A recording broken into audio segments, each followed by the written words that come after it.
This is a Region Sportsdesk exclusive. I want to get away. I want to fly away. Yeah, yeah, yeah. I want to get away. I want to fly away. Region Sportsdesk, it is week number 4. Already a third of the season gone. We'll go over a couple of the games from last Friday. And then, of course, we're going to talk about some of the big games this week. And Joe, there's a lot of big games. I mean, it was hard to choose the top 3. You know. It was very tough. Let's go start off with our top 10, the brand new top 10 this week. Yeah.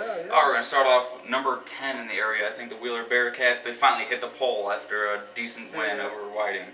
I tell you what, they just played the toughest part of their schedule, and you know, some people were thinking Whiting might be able to upset Wheeler, but you know what? They proved they're still the kings of the Greater Southern Conference. Still haven't lost a game. And still won't. Let's go to the team they're probably going to face in regionals. The Bombers. The sectional championship, that's what I meant. They're going to face the Rensselaer Bombers in regional, or sectional championship number 9. Morton's coming in number 8. They had a big win against Clark. Really impressive. Oh yeah, that Clark team is something else. Alright, number 7. This team had a 55-0 win over Michigan City. Yeah. Talking about the Trojans. Yeah, I don't know. We're gonna find out in the next couple weeks how good Chesterton really is. You know, they've beaten some weak competition so far, but you know it's gonna get a little bit beefed up this week. So. All right, number 6, the Crown Point Bulldogs. They fell back in the list. A game they should have won. Yeah, tough loss for Crown Point. All right, let's go to number 5. This team actually has bumped into the number 10 team in the state. I don't know how. I mean, they beat a quality team like Highland. Yeah, Bishop Knoll the week before that. Oh, tough wins there for Munster. But on our list, the number 5 in the area. All right, number 4, the Lowell Midgets. They come in at number 4. Number 4 on the list. The Lowell Midgets. They're a very depleted football team. They're hurting. They just lost 2 starters both ways last week. It's going to be a tough road for them going forward. All right, number 3, the Indians of Portage. Had very tough win against Lake Central. They're going to have an even tougher matchup this week. Against this team, number 2, the Maryville Pirates. Great teams find a way to win, and that's what the Pirates did. Yeah, great job by Zach Popovich. I'm telling you what, he's really grown up as a quarterback, and you know, he led Maryville on a great drive. It was a great finish to that game last week. And, all right, our number 1 team. Doesn't Maryville get something for that though? You know what? For that win, we'll throw them the microphone. The Maryville Pirates get the microphone. This kid right here, JT Hoyle, is personally going to go give it to every single player on that special teams for Maryville because you guys won that game. Good job. All right, let's go to our number 1 team. This team's 3-0. When's the last time you can remember this team being 3-0? Well, the River Forest Ingots come in at number 1. Maybe in 5 years. Okay, no, or maybe never. Probably never. The Valparaiso Vikings, number 1, came in, beat the living hell out of LaPorte.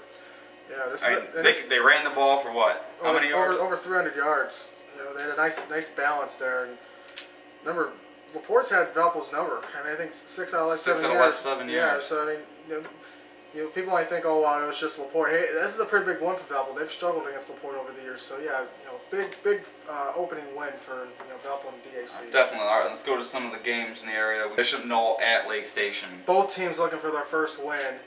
I think Bishop Knoll gets away with this one. Call me crazy. I like John Baston and company of the Eagles get their first W. You're crazy.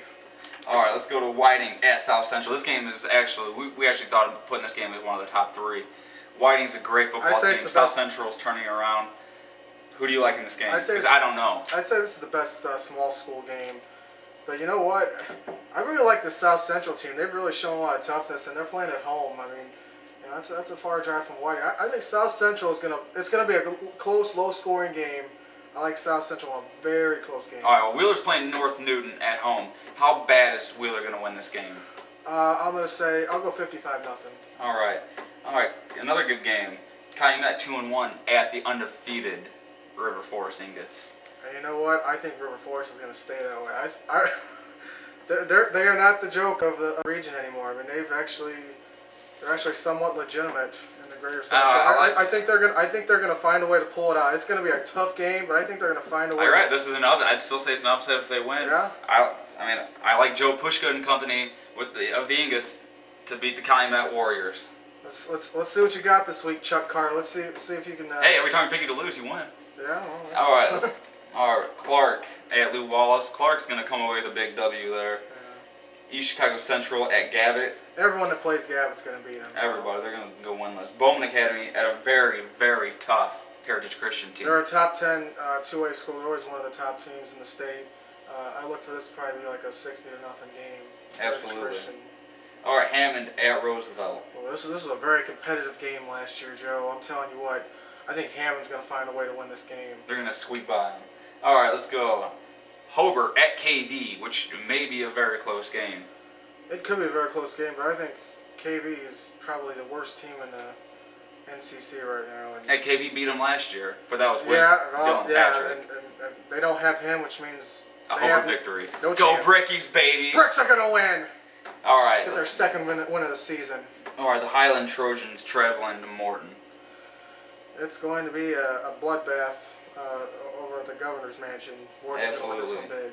All right, Lake Central, who has shown they've had a pretty good defense, they're traveling down to the dog pound at Crown Point. This has been a pretty good game the last couple of years, and part of it's because Crown Point's been down. I think Crown Point's a lot better. I think their defense is going to play well in this game. They might shut out Lake Central. I'm looking maybe like a 14-0 game, maybe 21-7, something like that. What about if Atherton able to play? I mean, well, we had a Facebook exclusive with Atherton. He says he has signs of concussion, but he says he's going to be on that field Friday night. Hey, if he's there, Crown Point wins big. If he's not, it might be a closer game. I still think Crown Point wins with or without him. All right, let's go. The Vikings at Michigan City. Oh, they got to travel all the way to Ames Field to play that game, Joe. I don't know. That's a travel. I don't know if they can do it. You think they could win by more or less than 40 points? Actually, surprisingly, I'm going to go less than 40 points here. And why is that? Hoffman's not a guy that likes to run up the score. I believe they're honestly going to win like a score of 30-something to maybe 7. Oh, okay, we'll see. We'll see. Yeah, Valpo's going to win regardless. So. All right, Chesterton at LaPorte. Now, this is probably one of the best games. It's not a feature game of the week, but you go back to last year. I mean, LaPorte was real hyped up going into this game, and Chesterton beat the crap out of them, and I don't see that changing this year.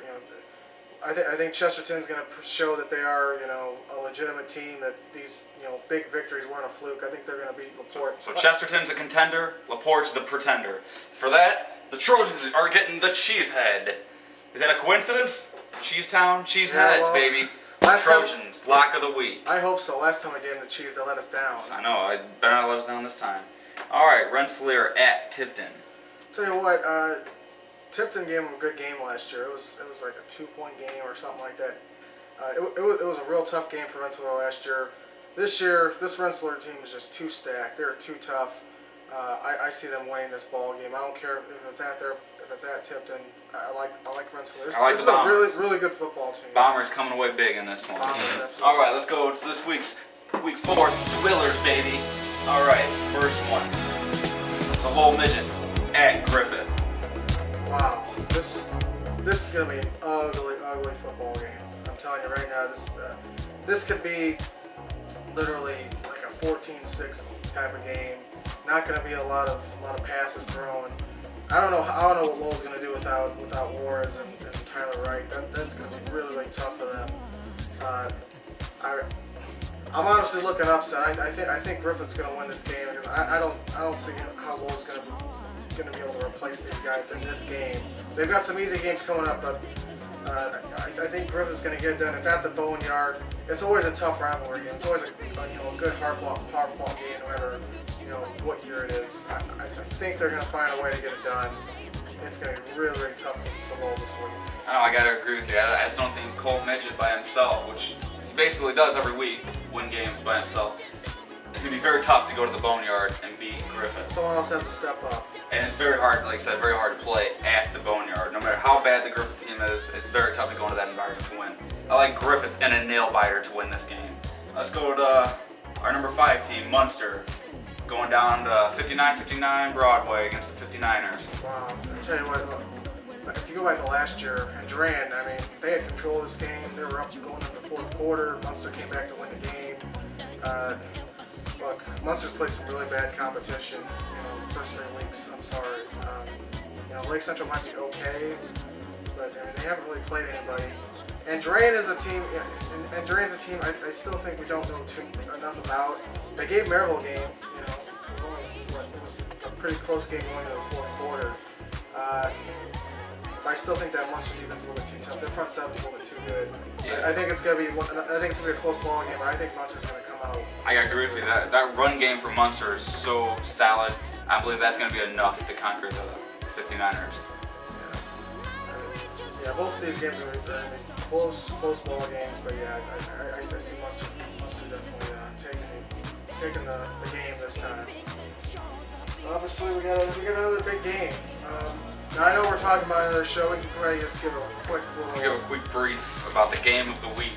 Yeah. The number 2 Pirates traveling to Portage to play the Indians.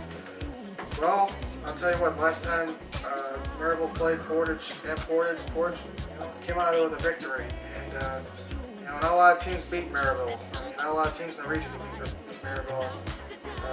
This is a game that I think Portage can use their speed to their advantage. They also have some, up front they have a little bit of an advantage because Maryville's so undersized. Their linebackers are undersized, and their offensive line is just not very good at all. Because Popovich took so many hits last week. Portage needs to get after him. Portage needs to get after Popovich, and they got to get their offense going early, and I think they will. I think they're going to come out fired up in this game. I'm pretty sure they're going to be pissed off after what happened last week against Lake Central. They should have won by a lot more than 1 touchdown. Exactly. Good teams, though, find a way to win. Although Maryville found a way to win with special teams, Portage found a way to win with defense. Well, what's going to be the bigger factor in this game? I think Portage playing at home, in front of that home crowd, they're going to be fired up for this game. I don't think they were too fired up playing Lake Central. I think Portage is going to find a way to, it's going to be an exciting ball game. I think Portage is going to find a way to win. Absolutely. I think it's going to be a 3-point game, but I like the Indians to take this one close. Well, those are our picks. Let's hear what yours are. Leave your comments below and tell us how smart you think we are. All right. Well, that's it for this week.